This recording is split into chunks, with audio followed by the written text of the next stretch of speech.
തിരുവിതാംകൂർ ചരിത്രം. തിരുവിതാംകൂറിൻ്റെ പഴയകാല പേര് തൃപ്പാപ്പൂർ സ്വരൂപം എന്നാണ്.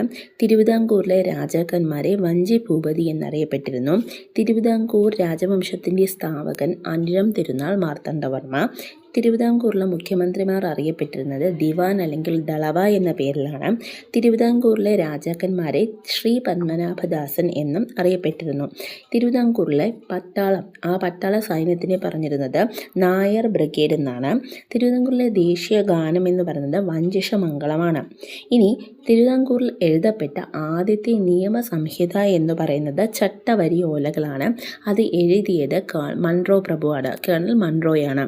ഇനി തിരുവിതാംകൂറിൽ ഓഡിറ്റ് സമ്പ്രദായം കൊണ്ടുവന്നതും കേണൽ മൺറോയാണ്. തിരുവിതാംകൂറിൻ്റെ നെല്ലറ എന്നറിയപ്പെടുന്നത് നാഞ്ചിനാടാണ്. ഇനി ദിവാൻമാരെ കുറിച്ച് പറയുകയാണെങ്കിൽ ആദ്യത്തെ ദിവാൻ അറുമുഖം പിള്ളയാണ്. ആദ്യത്തെ ഇംഗ്ലീഷ് ദിവാൻ എന്ന് പറയുന്നത് കേണൽ മൺറോയാണ്. ഏക മുസ്ലിം ദിവാൻ എന്ന് പറയുന്നത് മുഹമ്മദ് ഹബീബുള്ളയാണ്. ഇനി ഒന്നാം ലോക മഹായുദ്ധ സമയത്ത് തിരുവിതാംകൂറിലെ ദിവാനായിരുന്നു മന്നത്ത് കൃഷ്ണൻ നായർ.